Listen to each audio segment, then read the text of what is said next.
Spider-Man es de los superhéroes, por no decir el superhéroe más famoso en el mundo del entretenimiento. Y desde su debut hace más de 60 años, el Trepamuros ha lanzado hartos cómics, hartas series y la nada escasa cantidad de 17 películas. Y no te preocupes, loco, que yo tampoco sabía que Spider-Man tenía 17 pelis hasta ayer. Y como muchos dicen que Tom Holland es el mejor, otros que Andrew Garfield es el mejor, y otros que Tobey Maguire es el mejor, hoy decidí ponerle un alto a la pregunta y darle una respuesta final. Por eso hoy en Control Z, las 17 películas de Spider-Man de la peor a la mejor. Y no incluimos el fanfilm Spider-Man Lotus, porque no solo es una cagada, sino que ni siquiera es oficial. Pero lo que sí incluimos son los spin-offs, porque si no, no podríamos matarnos de risa por lo mala que es Morbius. Y como hablamos de pelis malas, con errores y agujeros de guión, aprovecho este espacio para hablarles de mi amigo Tony Cine, uno de los mejores canales de recopilación de sinsentidos de pelis en YouTube. Algunos ya conocen a Tony, pero la gran mayoría no. Y si vos no lo haces, te cuento al toque que el pobre Tony es masoquista. Disfruta de ver películas malas o buenas con tal de traer con lujo de detalle los errores técnicos y guionazos de los peores momentos que Hollywood puede ofrecer. Y por supuesto, nadie se salva. Remakes en live action de Disney, la saga de Terminator, las últimas pelis de DC y, cómo no, varias pelis de Spider-Man, loco, que el tío no tiene tiempo libre. Así que si querés colaborar con el Tony para que llegue más lejos en YouTube, te dejo dos cositas: el link a su video de Spider-Man No Way Home y el link a su canal en la descripción y el comentario fijado. Y si sos más copado todavía, le comentas en su video: che, Tony, Control Z es re piola, págale otra publicidad para que se gaste la plata en mujerzuelas. Igual no quiero desviarme más del tema, así que solo recuerda, Tony Cine es cine. Suscríbanse a su canal mientras yo sigo aquí quemándome las retinas. ¿Por qué decimos esto? Porque ya toca de una vez revisar la peor película de Spidey. Y para sorpresa de muchos, no es Morbius, sino que es otra más desconocida todavía: Spider-Man, el desafío del dragón. Los pongo en contexto. En el 77, alguien pensó que sería buena idea llevar a Spider-Man a la tele. Pero no a la tele animada como la serie de los 60s, sino la tele live action como Alf. Y de esta bizarra idea nació The Amazing Spider-Man, una serie que duró poco más de un año. La cosa es que como duró tan poco, los productores avariciosos dijeron: no, le hemos puesto harta plata a esta cosa, láncenla en todos lados como sea. Y gracias a esto, la humanidad fue bendecida no con una, sino con 3 películas en live action del Hombre Araña más horribles que te podés imaginar. Y como son oficiales, entran en el top. Y la peor de la trilogía es obviamente su última película. ¿Y qué peli te podés esperar de una que se llama El desafío del dragón? ¿Qué tiene que ver eso con Spider-Man? Interpretado por Nicholas Hammond como en las otras 2 pelis, Spider-Man se enfrenta a su mayor enemigo, los chinos. ¿Desde cuándo Spider-Man odia a los chinos? Desde que son malos. Y a pesar de que su historia es un poquito más interesante que la de su predecesora, tiene más bizarradas que nunca. Telas de arañas literalmente de tela, efectos especiales hechos con la tecnología de mi bisabuelo, y una subtrama amorosa que no puedo ni explicarme porque puedo jurarte que esta piba nunca más vuelve a aparecer. Ahora, si a esto le sumamos sus peleas sin coreografía, su falta de carisma y por supuesto su trama digna de telenovela mexicana, tenemos fácilmente a no una de las peores pelis de Spider-Man, sino una de las peores pelis de superhéroes de la historia. Y si tuviera que definirla en pocas palabras sería el hijo con problemas mentales de Spider-Man y Bruce Lee. Por eso se merece el último puesto de la lista, bravo. Y en el puesto 16, adivina, que toca otra vez una peli del 70, ¿quién lo habría imaginado? Spider-Man contraataca. Sí, contraataca, aunque nunca atacó en realidad. Y esta es la segunda peli de la trilogía, y aquí la historia no es muy diferente de hecho. Spider-Man me cae malo, los quiere matar, hay un malo que quiere plata y amenaza para que se la den, hay un conflicto escrito con el culo y hay efectos visuales de mierda. Por eso, esta será la crítica más corta del video, porque literalmente es lo mismo que las otras 2 pelis, pero en otro molde. Lo único, no le meten un romance forzado a la cinta, por lo que fácilmente se lleva el puesto 16 del top. Ah, sí, me olvidé de lo mejor de la peli. El sentido arácnido, que aquí tiene un presupuesto de 5 pesos. Tremendo los productores. Y aquí cualquiera diría que por lógica, el puesto 15 es ocupado por la última peli de la trilogía de Hammond. Y no. No, para nada. Porque en mi humilde opinión, la peli que es peor que Spider-Man del 77, ahora sí es Morbius. Y Morbius es... Morbius. Dios, desde el puto nombre ya da asco. Y va de un tío que se supone va a ser villano de Spider-Man, o es, la verdad que ni sé, y que al igual que los otros villanos de Spider-Man, es científico, algo sale mal, y pumba, se fue a la mierda y ahora es mitad hombre y mitad vampiro. Y seamos honestos, lo único especial de Morbius son los memes que hicieron en el 2022, porque todo lo demás es una cagada. un personaje con el que nunca se puede empatizar aunque la peli intenta que le agarremos pena, un villano predecible y del orto, bailes morbosos, muchas cosas que juntándolas todas hacen un gran cliché. Y eso es lo que es Morbius. Una película que parece haber sido generada por inteligencia artificial de lo poco emocionante que es. Porque el mayor fallo de Morbius es que se nota que le hicieron una película no tanto porque se la mereciera, sino porque Sony quería facturar con la IP de Spider-Man más de lo debido, desaprovechando cualquier oportunidad que el personaje podría tener a favor de contar una historia de origen completamente aburrida y predecible. Sí, que Morbius es malo, pero sí que quiere ser bueno. Y sí, que su amigo también es malo, pero este sí es malo. Y al final, ¿quién carajo es el malo que se supone va a pelear con Spider-Man? No sé.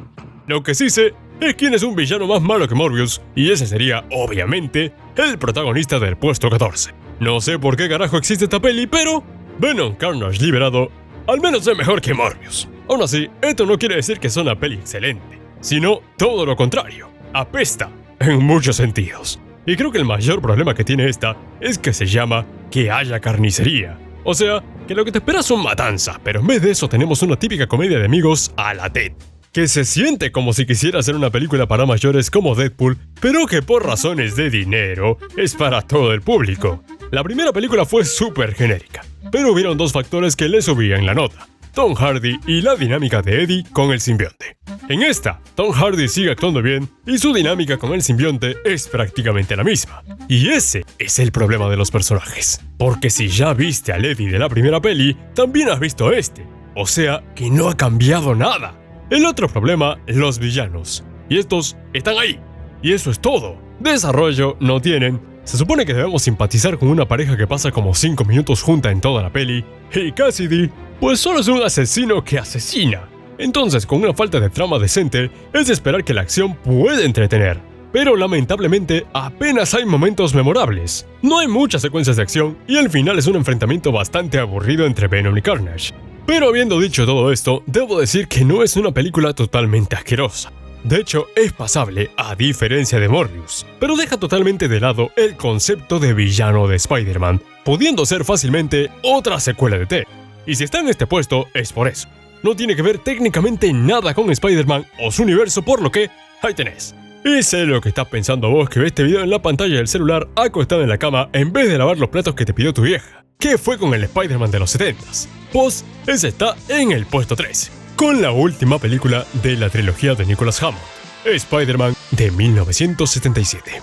Y es una cagada. Ya está. En esta peli, valga la redundancia, nos explican el origen de Peter Parker. Cómo es mordido por una araña radioactiva que bota lucecitas, cómo por esto se transforma en Spider-Man, y cómo el único poder que gana es poder trepar con las paredes con efectos especiales que más que efectos son defectos. Entonces, ¿por qué está en el puesto 13 ganándole a las otras dos pelis y a Morbius? Porque es más interesante, tanto para los memes como hablando en serio. Y en esta ocasión, Peter descubre que hay una persona controlando mentes. Y por razones que no entiendo, decide parar a los malos que están detrás de todo esto. Pero Pumba lo hipnotiza. Pero Pumba se le pasa la hipnosis y les gana tremendos, Y no hay nada en esta película que no hayamos visto antes. De nuevo, un villano que quiere plata. De nuevo, un Spider-Man que no tiene presupuesto para el traje. De nuevo, pasaron todo el canon de Spider-Man hasta ese momento por las huevas porque ya saben, esto fue producido para TV, pero de alguna forma terminó en el cine. Y solo se salva de no ser la peor peli de Spider-Man porque las otras son horribles. Pero tranqui cerebro porque aún falta algo. ¿Y qué falta? Obviamente el puesto 12, Venom. Y cualquiera diría que luego de los errores cometidos con Venom en Spider-Man 3, Sony diría, bueno gente, vamos a aprovechar al personaje esta vez y no vamos a cometer los mismos errores. Y en eso cumplieron. No cometieron los mismos errores con este Venom porque crearon nuevos en el camino. Para mí, la peli tenía un buen potencial. Pero lamentablemente es de esas películas que siguen la terrible estructura básica de Hollywood. Exacto, esta película podría habernos dado una mejor perspectiva de la vida de un villano. Pero como eso es difícil de escribir para nuestros amigos guionistas, los escritores tomaron el camino más seguro y convirtieron al conocido villano en un antihéroe. Que no es malo, pero tampoco es un santo. Y ese es el mayor problema de la cinta en este aspecto. La segunda es demasiado infantil con un guión cutre, pero esta simple y llanamente no toma riesgos en nada, contando con secuencias de acción incomprensibles y casi imposibles de ver que no siguieron ninguna regla de continuidad cinematográfica al igual que toda la maldita edición de la película. Digo, el mayor ejemplo es la maldita pelea final donde no se entiende ni se ve un carajo. Y a su vez, intenta colgarse del tren de antihéroes chistosos con éxito en taquilla que trajo Deadpool, igual que su secuela. Pero Deadpool es para mayores de 18 y esta no, por lo que muchas de las veces que esperamos algo duro y digno de un villano, termina siendo opacado por chistes de excremento. ¿En serio? Solo diré esto. ¿Cuál es el punto de hacer a Venom el protagonista si al final va a salvar el día? Ya tenemos a Spider-Man para eso. Por esa razón, puesto 12, merecido. Y si ya vimos los 3 spin-offs y las 3 pelis setenteras de Spider-Man, toca ver a la última peli desconocida antes de pasar al plato fuerte. Y aquí te apuesto que ni sabes que hablamos del Spider-Man japonés. Pero antes, un poco de contexto. En los 70s Marvel y Toei de Japón llegaron a un acuerdo. Toei podría usar cualquier personaje de Marvel para hacer lo que quisiesen, y Marvel podría hacer lo mismo con los personajes de Toei. Es así como Marvel lanzó uno de los cómics que seguro no sabías que existía, y Toei lanzó Spider-Man. Una serie en live action con un concepto parecido al de la otra serie live action, pero con más falopeadas que nunca. Y aquí Spidey manejaba su propio carro, los malos eran casi todos mechas, tenía una de las mejores secuencias de transformación que para colmo se repetía en todos los episodios. Y mi parte favorita, se ponía a balear a los malos. De todas formas, en un momento los de Toei flashearon re duro y decidieron meterle harto presupuesto a un episodio que se estrenó en cines allá por el 78. Lo llamaron Spider-Man a secas y fácilmente podría ser un episodio cualquiera de la serie, nada más que con más presupuesto. Entonces, ¿cómo es que ocupa el puesto 11? ¿Tan buena es? Y la respuesta es... no tanto. Pero es esa dedicación que le pusieron a la peli, a pesar de durar casi media hora, la que me encanta. Y al igual que su serie homónima, es de esas bizarreadas que se pueden disfrutar por lo raras que son. A diferencia de las pelis americanas donde te dan embolia cada vez que Spider-Man hace algo raro. Es una serie y película que hay que ver para creer. Y aunque no es para los fanáticos más jóvenes del trepamuros, sí que es para cualquier persona que quiere ver el lore completo del superhéroe. Eso sí, debo admitir que si está aquí, es más que nada por los loles, porque sé que a muchos puede parecerle una basura infumable. Pero para mí, es mejor que las pelis de Venom y Morbius. Y tampoco es que superar eso sea muy difícil, por lo que, puesto 11, merecido. Y con el Spider-Man Ponja terminamos por fin la razón por la cual 7 pelis mediocres se metieron al top. Y nos vamos con las verdaderas 10 películas que sí son de Spider-Man, o mejor dicho, las pelis que todo el mundo conoce. ¿Y cuál es la peor de estas pelis? Muchos opinan que The Amazing Spider-Man 2, otros que la tercera parte de Sam Raimi, pero yo opino que este puesto se lo merece Spider-Man Far From Home. Y díganme algo, ¿alguien se acuerda de esta película fuera de la escena postcréditos en la que Mysterio revela la identidad de Peter? Spider-Man Far From Home es como Homecoming, pero peor, arruinando por completo al personaje, dándole una trama al estilo típico de las pelis de Marvel y Disney. La película está plagada de bromas que arruinan los momentos serios, los personajes secundarios no son más que un alivio cómico y el acto final, como de costumbre, es un gran festival de CGI, salvándose únicamente los efectos de Mysterio. Si bien no profundizaré demasiado en los detalles porque al igual que las pelis de los 70s, esta peli comparte muchos problemas con sus hermanas, puedo decir que esta es la peor de su trilogía. Porque no solo se siente sin alma, sino que tampoco importa mucho en la trilogía del arácnido del MCU. El personaje de Spider-Man está groseramente tergiversado en esta película, ya que sigue siendo un personaje con el que no se puede relacionar, que siempre atrapa a la chica y enfrenta pocas o ninguna consecuencia por sus acciones. Y esto no parece tener importancia, pero esta peli salió luego del maldito Endgame, donde supuestamente Peter tuvo un catalizador en su vida al perder a Iron Man. Por otro lado, los personajes secundarios lo tienen aún peor. Ned Leeds, Flash Thompson, MJ, la tía May. La verdad no sé cómo hicieron los escritores, pero pude soportar mucho menos a estos que cuando vi la primera peli del 2017. Especialmente la subtrama amorosa de Ned. Por favor, ¿quién carajo puso eso en la cinta si al final no iba a servir de nada para la trilogía? Pero lo peor de todo en esta es la historia. ¿Qué es lo que esperas ver cuando vas a ver una peli de Spider-Man? Obviamente, que salve el mundo, o mínimo Nueva York. ¿Pero esta peli es eso? No. En cambio, tenemos como primera mitad una peli sosa de adolescentes de viaje y como la otra mitad, acción con un Peter Parker con la pinche mente de un niño. Y de paso, con el control de un montón de aparatos de Industrias Stark, porque obviamente eso es lo que todos queremos ver, un Spider-Man que depende demasiado de la tecnología. Si bien no es una peli horrible, y de hecho sirve si querés pasar el rato, es una mala película de Spider-Man, y el hecho de que nadie la recuerde fuera de su villano y de su escena post-créditos, a pesar de haber salido justo luego de Endgame, confirman todo esto. Por eso, puesto 10, merecidísimo. Pinche peli toda fea. Pero en el puesto 9, siento que se viene la funa, y como no le tengo miedo a nada, lo digo de una vez. The Amazing Spider-Man 2 no es tan buena. Y no saben lo emocionado que estaba por ver esta película en el 2014. Tanto así, que recuerdo que le compré las entradas a un revendedor porque las funciones estaban agotadas. Entré, y les juro fue la primera vez que me sentí estafado en el cine. Prometieron 3 villanos y solo dieron 2,5. Hicieron a los personajes mucho más chistosos a posta para emular el éxito de los Avengers. Metieron una trama media confusa de los padres de Peter que literalmente nadie pidió, nadie entendió y nadie necesitaba. Digo, hay muchas cosas por las que esta peli falló. Pero creo que si hay una escena que demuestra todas las fallas de la peli, esa es sin duda la pelea de Electro. No solo es aburrida, sino que al carecer de sentido, al igual que gran parte de la película, los realizadores metieron una pequeña subtrama de 2 aviones a punto de colisionar porque se fue la luz gracias a la pelea. Ok, ¿y qué les parece si de paso metemos una subtrama de personas teniendo un paro cardíaco durante la pelea del tren en Spider-Man 2? O si metemos una subtrama amorosa de una pareja que se separa durante los disturbios causados por el Duende Verde y Spider-Man en el festival. Oh, ya entienden la puta idea. La escena no tuvo sentido, al igual que tampoco tuvo sentido meter 3 villanos en la cinta, del cual solo muestran uno al inicio y al final, y del cual el otro, no sé ustedes, pero se parece demasiado a Morbius. Aquí es donde me ganan, amigos, porque considero que esta peli es la última peli mala del top. Y sí, es peor que 2 pelis del Spider-Man de Tom Holland. Así de rara es. Lo único bueno es el disque desarrollo de Peter al final con la muerte de Gwen.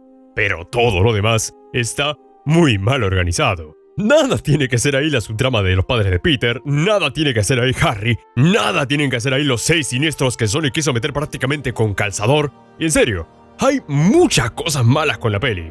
Ódienme todo lo que quieran, pero no. Para mí, ni siquiera debió existir, por lo que, puesto 9, merecido. Perdónenme y no me funen. ¿Cómo evito la funa? Pues poniendo una peli obvia en el puesto 8. ¿Y cuál es la peli más obvia? Obvio, Spider-Man Homecoming. Y aquí debo serles muy honesto. Desde la salida de la secuela de Los Vengadores, sí, en el 2015, yo perdí totalmente el interés en todo el cine de superhéroes. De hecho, fui tan pelotudo que pasé por alto la primera peli del Spider-Man de Miles Morales, pensando que era una peli de superhéroes cualquiera, hasta solo hace unos meses. Sí, así de idiota era. Por lo que nunca tuve la necesidad de ver ninguna película del Spider-Man de Tom Holland, y adivinen, esta peli me dio la razón. Como dije antes, esta peli repite muchos de los problemas de Far From Home, ya que, de nuevo, tenemos un Peter Parker inmaduro que casi que depende completamente de Tony Stark. Tiene amigos totalmente castrantes y, sobre todo, una trama poco interesante acerca de un Peter Parker algo incompetente combatiendo contra un buitre menos interesante todavía, salvado únicamente por la brillantísima actuación de Michael Keaton. Es fácil atribuirle la razón de la poca aceptación que personas como yo tienen con esta película al cariño que se le tiene a las pelis de Mark Webb o Sam Raimi. Pero seamos honestos, aún dejando de lado esas películas, a la primera peli de Tom Holland le faltan muchas cosas. Prácticamente cada línea del guión tiene la intención de hacer reír. Y sí, sumarle un poco de humor a una peli de acción no tiene nada de malo, pero aquí todo está súper desproporcionado a favor del humor. Casi que no hay drama, el interés amoroso es patético en comparación con las películas anteriores de Spider-Man, Michael Keaton está muy infrautilizado, ¿y en serio necesitamos a Iron Man en esto? ¿Que acaso el Peter del MCU no puede sostener una peli por sí solo? Lo único bueno, y que sí me gustó de la peli, es cuando Peter decide dejar de ser Spider-Man, pero vuelve al enterarse de los planes del buitre. Pero todo lo demás, francamente, lo pasaría por alto. Al final su mayor error es seguir siendo una peli típica de superhéroes post-Avengers. Muchos efectos especiales, pero nada de profundidad en las historias con muchos personajes que no generan nada. Por eso para mí, se lleva el puesto 7. No es necesariamente mala, pero sí que es mediocre. Por suerte, y a pesar de todo, esta no sería la última vez que veríamos al Spider-Man de Holland, porque años después, se estrenaría su secuela. Y luego, una peli que si bien tiene algo de trama en su fanservice, sirve para darnos una redención total del personaje. Por supuesto, aquí hablamos de Spider-Man No Way Home. Y debo diciendo, cuando salió la peli en el 2021, la odié. En serio, tanto así que le dediqué una crítica súper negativa ya que me enfoqué demasiado en el fanservice de la peli. Pero ahora viéndola con ojos más frescos puedo decir que no es tan mala, pero sigue siendo mediocre. Sin duda, y ahora puedo decirlo ya que a la mayoría se le fue el hype del momento, gran parte de la audiencia ya se dio cuenta que la peli no tiene sentido. Y aquí no me van a funar como en el 2021. El mayor problema es que más que ser una película por sí sola, es un evento. un evento en el que todos vamos a revivir nuestra niñez viendo a las 3 generaciones de Spider-Man juntos. Lo malo es que para darnos lo que nos dieron tuvieron que sacrificar, adivinen, la posibilidad de que las personas que no han visto ni al Spider-Man de Maguire o al Spider-Man de Garfield disfruten esta peli. Y la posibilidad de que las personas de aquí a 20 años tampoco la disfruten porque adivina, a esas personas no les va a interesar un carajo que 3 Spider-Man se reúnan. No Way Home no es necesariamente mala, sino que se preocupaba tanto por dar referencias y referencias y referencias que llegaron a ser tantas al punto de no poder meter todo de manera natural y recurrir a un guión que por momentos es muy flojo.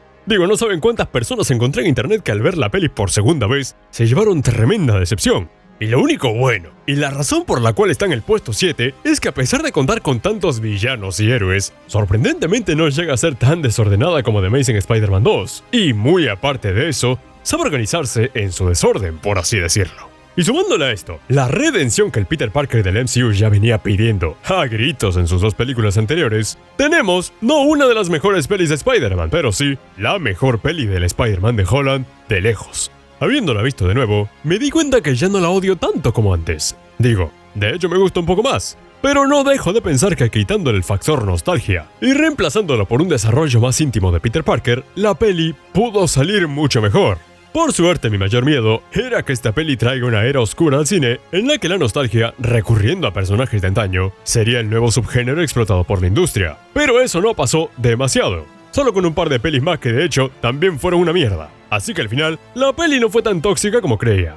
Por eso, y por su exceso de chistes, la peli se merece para mí el puesto 7. Pero si hay una peli que también tiene un exceso de villanos y a su vez es un poco mejor que esta, esa sería el puesto 6. Y aquí es donde le toca brillar a la injustamente infravalorada Spider-Man 3. ¿Por qué decimos que es injustamente infravalorada? No porque sea buenísima, sino porque demasiadas personas la califican como la peor peli de Spider-Man. Y en serio, ¿qué les pasa? Sí, no es la mejor. Y sí, tampoco llega a ser tan buena como las otras 2 pelis de Spider-Man de Sam Raimi.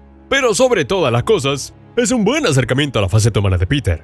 El problema es que no es el acercamiento correcto. A mi parecer, la mayor falla de la peli es el no haber podido hacer una buena peli de superhéroes, y abarca, al igual que The Amazing Spider-Man 2, demasiados villanos por presión de la productora. Y si hay algo que hizo buenísima a las otras 2 pelis de Raimi, es que los villanos tenían tanto tiempo de desarrollo para ellos mismos, para que nosotros pudiéramos empatizar con ellos, conocer sus motivos y, por supuesto, saber que son una amenaza. En cambio aquí, el mejor fue sin duda el arenero. Porque Harry tiene motivos, pero no tiene el carisma de su padre. Y Venom tiene carisma, pero sus motivos son una mierda. Pero, descontando lo malo, la peli tiene mucho que ofrecer. Desarrolla relativamente bien a sus personajes, por supuesto exceptuando a Mary Jane que aquí es más conchuda que nunca, crea un buen conflicto para Peter que ahora debe lidiar con su alter ego como el Spider-Man de negro, y sobre todo, nos da un final que para mí cierra bien la trilogía, y es precioso. Y obvio, la razón por la que está en este puesto, metió a Peter Parker bailando y no hay nada más ridículo y hermoso que Peter bailando. Aún así, es una peli desgraciadamente regular, y decimos esto porque salió después de Spider-Man 2, por eso, puesto 6. Y con este puesto es con el que llegamos al top 5. Y como ya es costumbre en estos videos, es aquí donde quisiera saber para ustedes cuál es la mejor peli del arácnido y cuál es la peor. Recuerden dejar en los comentarios su opinión para así poder leerlos a todos y de paso mandarlos a la mierda de mi mente. Mientras yo les digo que si hay una peli mejor que Spider-Man 3, a pesar de haber salido después, esa sería sin duda el puesto 5, The Amazing Spider-Man. Y sé lo que muchos me van a decir, que cómo es posible que esta esté en el puesto 5, que el Spider-Man de Andrew Garfield es una cagada, que no es ni buen Spider-Man ni buen Peter Parker, que al final rompió la promesa del Capitán Stacy y esto hizo que Gwen se muera al final de la 2, y a todos ellos les digo, ¿qué peli vieron? O sea, entiendo esas quejas con la segunda parte, y las comparto, pero la primera parte no merece todo ese odio para nada. Lanzada en el 2012, ya saben, ese año en el que todos creíamos que nos íbamos a morir, la película significó una pequeña vuelta de tuerca para los fanáticos del arácnido en el cine, pues ya no tenía la estética colorida de Nueva York de Sam Raimi. Tampoco tenía un Peter Parker simple locamente enamorado, sino más a uno con un pasado trágico que busca respuestas y sobre todo, muchos menos chistes que lastimosamente volvieron a usar en su secuela. Pero bueno, aquí hablamos de la primera. Y a pesar de tener a veces conveniencias de guión muy convenientes, como cuando las grúas ayudan a Spider-Man porque un señor se los pidió, o cuando Peter se mete a que lo pique la araña al laboratorio super secreto millonario como si fuera Pedro en su casa, o cuando Dios, el lagarto descubre a Peter porque el boludo dejó su nombre en una cámara. En serio, nunca me había dado cuenta de lo conveniente que podía llegar a ser este guión. La película tiene una atmósfera y trama oscura que hace que a veces pasemos por alto esas conveniencias, sumado a las grandes actuaciones de Andrew Garfield y Emma Stone, las verdaderas estrellas de la película. Tal vez mi mayor queja es que ciertamente se siente más como un copy-paste de la fórmula de la peli del 2002, nada más que adaptada a tiempos modernos. Pero seamos honestos, ¿qué se podía esperar de una historia que en su núcleo es la misma?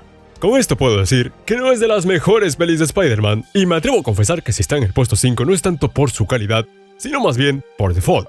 Pero eso no hace que sea una mala película, sino que se lleve el puesto 5 del top.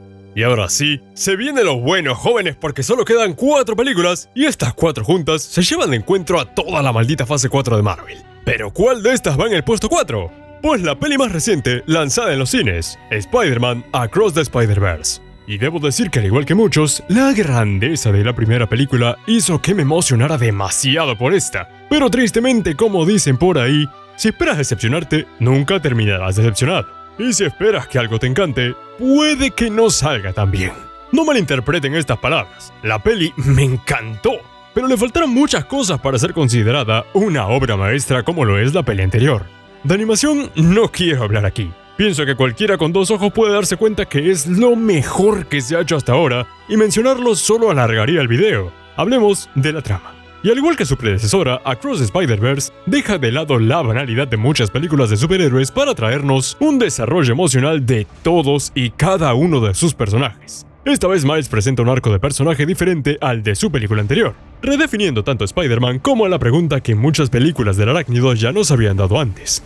¿Qué implica ser Spider-Man? Centrarse en la crisis de identidad como tema principal no es nuevo en el género de superhéroes. Otras películas como Spider-Man 2 y 3 de Sam Raimi o Los Increíbles exploran este tema de maneras divertidas y originales. Pero Across the Spider-Verse incorpora un nuevo aspecto de construcción de identidad, dándonos un acercamiento más íntimo al protagonista, luego de conocer lo que sería su destino y, por supuesto, oponerse a este.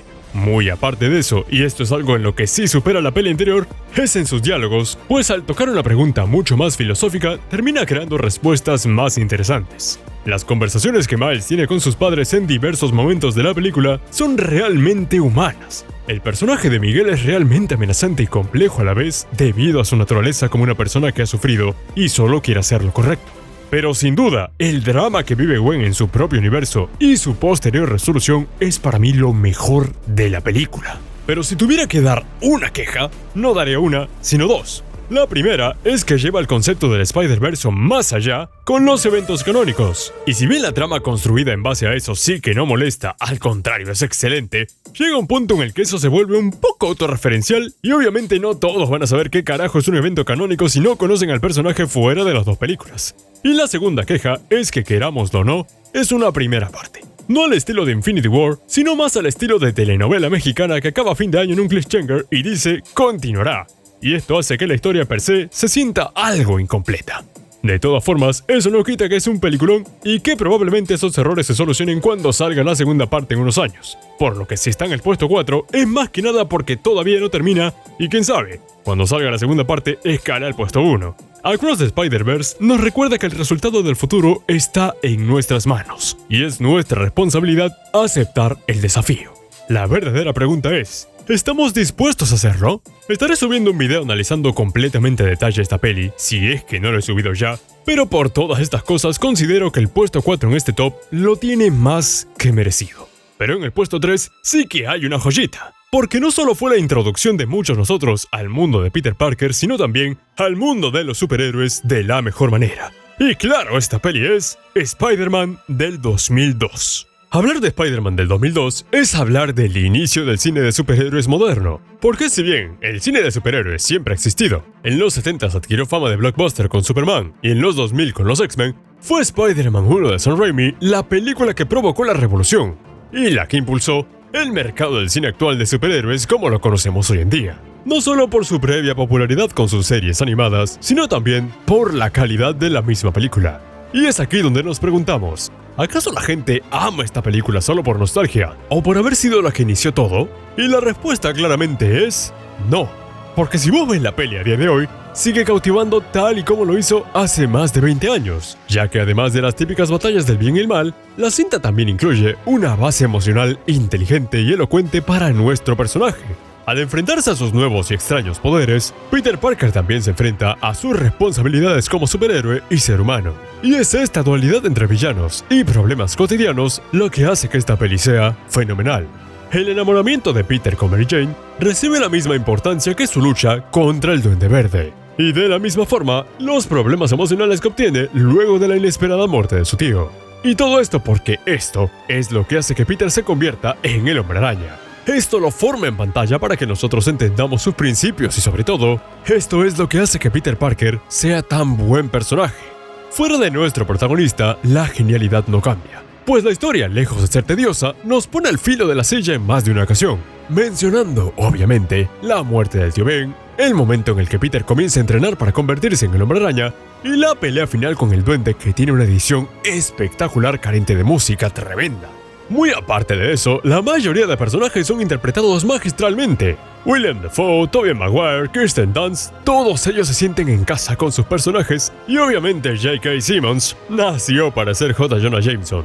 Pero si hay algo que realmente me cautiva de Spider-Man del 2002, fuera de su bella historia, sus personajes entrañables y su enfoque personal en los superhéroes, es que nunca deja de sentirse como un cómic de Spider-Man. Sam Raimi, al ser gran fanático de los cómics originales, plasmó perfectamente una adaptación del cómic a la pantalla grande, con momentos que se sienten como si estuviéramos leyendo el cómic, momentos editados como si fueran un cómic, y momentos chistosos tal y como pasaba en los cómics. Eso sí, a pesar de la alta estima que muchos le tenemos a esta película, tiene varios fallos, como en los adolescentes de 30 años, el CGI que envejeció mal, aunque no tan mal como muchas de las pelis actuales si me lo preguntas a mí, y claro, el traje de hojalata del Duende Verde, que parece que le ha dado una ACV porque para todo el día con esa cara de mierda.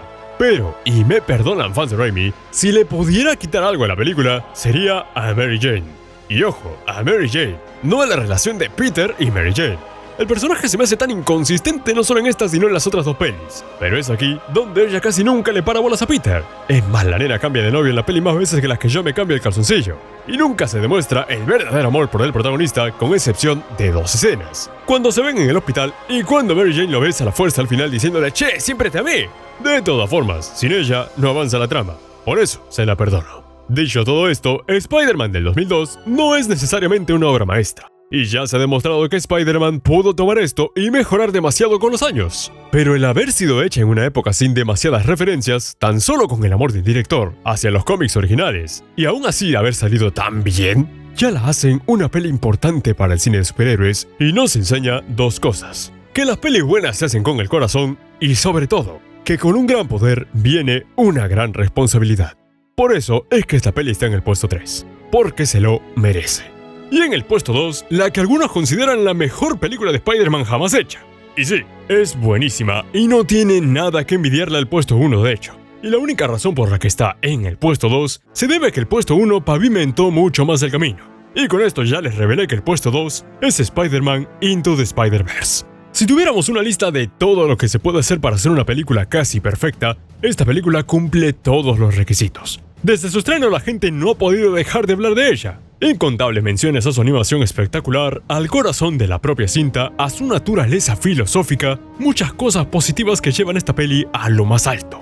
Desde su protagonista completamente entrañable, pasando por su soundtrack bellísimo y un uso de colores nunca antes visto en una película de animación hasta ese momento, todo pega en el clavo. La historia es genial y nos brinda un nuevo Spider-Man con sus propias habilidades y personalidad que aporta un aire fresco a la franquicia. Y teniendo en cuenta que esta peli salió en el 2018, año en el que ya teníamos varios Spider-Mans con historias similares en el cine, Miles Morales llegó para romperlo todo. El guión es preciso y las situaciones se ejecutan con precisión a nivel láser, no limitándose a ver a los héroes peleándose, sino dejando esto casi de lado para enfocarnos en Miles. Y cada situación que vive, el amor por su familia, el estrés de los estudios, su necesidad de cumplir expectativas, todo eso se siente tan real que hace que si bien esta peli no sea para mí el primer puesto, sí es la que tiene al mejor Spider-Man de todos. Digo, incluso para demostrar que este es un Spider-Man completamente diferente, rompen con la clásica frase de un gran poder conlleva una gran responsabilidad, dándonos a entender que para abrazar al héroe que vive en cada uno de nosotros, solo es necesario un salto de fe. Y no creo que deba mencionar lo magnífica que es toda esa secuencia. Al desarrollo también le favorece mucho la constante ruptura de la cuarta pared con la que se desenvuelve la trama, ya que esta genera momentos humorísticos que no llegan a ser molestos y sobre todo, permite que el espectador genere una conciencia más íntima que ayuda a entender más al protagonista. Pero creo que lo que más ayuda en toda la película a este Spider-Man es sin duda su entorno social. Cada personaje, desde Peter B. Parker hasta la madre de Miles, ayudan a nuestro protagonista a superar sus metas, vencer sus miedos y a convertirse en el nuevo héroe de Brooklyn. Algunos más que otros sí, pero es este completo aprovechamiento de personajes que hacen que ni una sola escena de la película sea desperdiciada. Y si a estos personajes de por sí muy humanos le sumamos a los villanos, Dios, no saben cómo amo esta película. Pero hablemos un poco más de la animación. ¿Recuerdan que en el puesto anterior mencionamos lo bien que Sam Raimi adaptó el formato de cómic a la gran pantalla en el 2002? Bueno, si eso es bueno, la adaptación de Into the Spider-Verse es perfecta. Y no digo más porque no hay otra palabra que pueda definirlo. Tomando recursos como las onomatopeyas, las viñetas y los cuadros de texto, Spider-Man Into the Spider-Verse va más allá de ser un cómic animado, pues al mismo tiempo es una explosión de arte puro. Una paleta vertiginosa de colores magníficamente representados, una exhibición asombrosa de personajes vivos que nos importan y todo eso hablando solo de la animación. Con decir solamente que luego de 5 años la revolución que significó esta película para el cine animado se está empezando a notar, con cintas como Las Tortugas Ninja, El Gato con Botas, El Último Deseo, e incluso Wish, de Disney, podemos ver el gran impacto que tuvo esta película y cómo algo tan innovador logró destronar a cualquier estudio animado hasta ese momento. De todos modos, lo mejor de la película es que no es solo un deleite visual, sino también del corazón. Es una película que se siente perfecta en muchos sentidos y a la vez es una carta de amor tanto al cine animado como el cine de superhéroes como a la franquicia de Spider-Man, sin llegar a meter referencias con calzador como Spider-Man No Way Home. Y como dije con su secuela 2 puestos atrás, podríamos hablar de ella horas y horas y horas, aunque probablemente no porque no doy para tanto, y si es que no he subido este video ya, lo subiré pronto, porque la peli se lo merece mucho más que nadie. Y si bien está en el puesto 2, me parece mucho más justo decir que esta peli, junto al puesto 1, son igual de buenas. Y en serio, dudo mucho que cualquier otra película de Spider-Man, así le meta 5 villanos clásicos, más multiversos o cualquier otra cosa típica del MCU, supere a estas 2 obras maestras del cine de superhéroes. Y ahora sí, vamos con el puesto 1, ¿y cuál es para mí la mejor película de Spider-Man? Creo que no tengo ni que decírselos. Y aquí es donde tengo la chamba más fácil, pues literalmente no tengo que explicarles por qué esta peli está aquí. Solo les muestro la jodida escena en el tren contra el Dr. Octopus y me voy tranquilo. Spider-Man 2 del 2004 es, junto a otras segundas partes, una secuela que supera completamente a su peli original, otorgándonos un vistazo más profundo a sus personajes, una pregunta más filosófica, pero sobre todo, una excelente continuación acerca de qué pasó luego de que Peter decidiera ser el Hombre Araña. Y tal y como lo vemos en sus gloriosos primeros 20 minutos, Spider-Man trae tanto cosas buenas como malas para Peter Parker. Y si la primera parte mostraba un Peter Parker con problemas de adolescente, esta nos muestra un Peter Parker con problemas mucho más maduros. La falta de dinero, el conflicto de identidad y, por supuesto, el no poder llevar una vida normal debido a que tiene la responsabilidad de ser Spider-Man. Y si la película anterior nos dejaba con la pregunta ¿quién y cómo fue creado Spider-Man? Esta nos deja con la pregunta de ¿qué significa ser Spider-Man? Una pregunta que de hecho es contestada por la misma tía May en uno de los mejores monólogos de la película.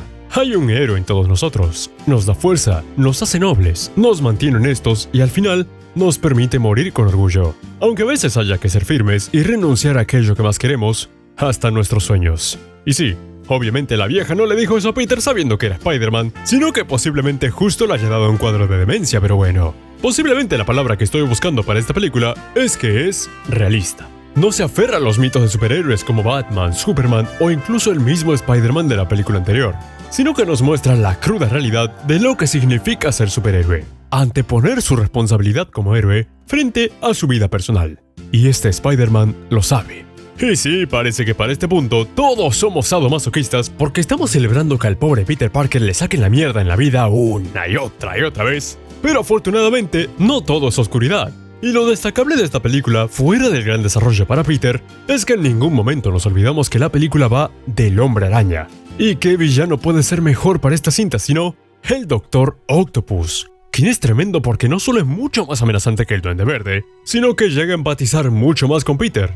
Toda la construcción del Doctor Octopus, desde su presentación, su descenso a los infiernos y su redención, son lo que mueve la parte de acción de la cinta. Todas las peleas de estos dos dan en el clavo, tanto como cuando secuestran a la tía May, como cuando pelean en las ruinas del laboratorio al final. Pero nadie puede negar que la mejor pelea de la película y la saga es la pelea en el tren. Y toda la secuencia es brutal, con una animación increíble para el 2004, un dinamismo en los planos y el movimiento de la cámara y una música que, Dios, es bellísima. Y para culminar, debo decir que Otto Octavius tiene un buen desarrollo al igual que Peter. Pues si bien en un momento es un genio que quiere ayudar a la humanidad, al final termina siendo consumido por ese deseo. Y no pudiendo hacer mucho debido a que él ha decidido tomar el mismo camino que Peter en un momento de la película, el del beneficio propio. Pero atentos que aquí viene mi parte favorita. Llega un momento en la película, antes del mensaje de la tía May, en el que Peter se da cuenta que el pueblo lo necesita. Y esto llega al clímax en un incendio al que Peter decide meterse a pesar de ya no contar con los poderes de Spider-Man. Todo por salvar a una niña atrapada en el segundo piso. Pero luego Peter se entera que una persona murió en el incendio y vuelve a caer en depresión porque a pesar de haber sacrificado su alter ego para tener una vida normal, esta vida tampoco le funciona tan bien como esperaba. Mary Jane aún se va a casar, Harry sigue odiándolo por no decir quién es el Hombre Araña, y sobre todo, ahora carga con la culpa de no poder salvar a todas esas personas. Y aquí viene para mí la escena más importante de toda la película. Una que de hecho no parece nada, pero tiene muchas cosas por detrás. El pastel de chocolate. Sí, ese que la hija del dueño del edificio le invita a Peter. ¿Por qué es importante? Porque luego de haber sido golpeado tantas veces, el pastel de chocolate simboliza para Peter el camino. Porque al igual que él, una persona de manera indiscriminada hace el bien, así sea pequeño. Y Peter ve esto como una señal, ya que Úrsula aparece justo cuando él mismo se pregunta ¿qué necesito? ¿Qué debo hacer? Por supuesto, luego viene la escena de la tía May que mencionamos antes, pero para mí, la escena del pastel en su simplicidad es lo mejor que hay. Y sí, también me dejó pensando por qué carajo Peter mejor no se quedó con Úrsula, que está incluso más bonita que Mary Jane. Aunque bueno, yo tampoco me quedaría con ella si mi suegro fuera ese señor. Es así como al final, Peter se da cuenta que la única respuesta es poder balancear ambas vidas. Y al haber obtenido a la chica de sus sueños, su esperanza vuelve, y así también sus ganas de pelear. Y aquí es donde debemos preguntarnos, ¿por qué esta está en el primer puesto? Simplemente porque representa lo que es el heroísmo indiscriminado de una manera perfecta. A su vez, es una película muy humana, y a su vez, tiene demasiadas secuencias muy bien realizadas. Para muchos, es la película que representa más fielmente las creencias del personaje. Es la película que verdaderamente nos enseña el valor del poder y sobre todo, es la película que nos da al Peter Parker más identificable de todos. Y ojo, que dije Peter Parker, no Miles Morales ni Spider-Man. Es así como esta película logró consolidarse desde su lanzamiento como una de las mejores películas de superhéroes, llegando incluso a ser considerada por personas como yo como la mejor, tanto del universo de Spider-Man como de todas las películas de superhéroes hechas hasta ahora. Y es con esta obra maestra del cine con la que acabamos este top del carajo. Y bueno, ya todos sabemos lo que voy a decir. No puedo creer que me haya tenido que ver todas las pelis de Spider-Man para este video, que seguro ni llega a las 100.000 visitas. El haber visto el desempeño de Spider-Man en las pelis de Sam Raimi y el enorme desempeño que han tenido las pelis animadas con Miles Morales me hacen pensar que el cine de superhéroes tiene salvación. Nada más tienen que enfocarse más en el interior de los personajes y no en qué personajes salen aquí, qué personajes salen allá, en qué tantos cameos ponemos y por supuesto, en qué afecta esto a un universo de películas que francamente a muchos está dejando de interesarles. Pero por supuesto, esta es mi opinión y me gustaría tener la tuya. Así que recuerda comentar para vos cuál es la mejor peli de Spider-Man y a su vez cuál es la peor. En serio me encantan leer sus comentarios y si son detallados muchísimo mejor. Si querés aparte podés seguirme en X, previamente Twitter, suscribirte al canal, compartir el video y sobre todo, recordar lo siguiente. El mejor Peter Parker sigue siendo el del bananero. Muy lindo los besitos todo, Peter, pero ¿cuándo me vas a garchar? Y sí, aún con eso, supera la mitad de pelis de Marvel.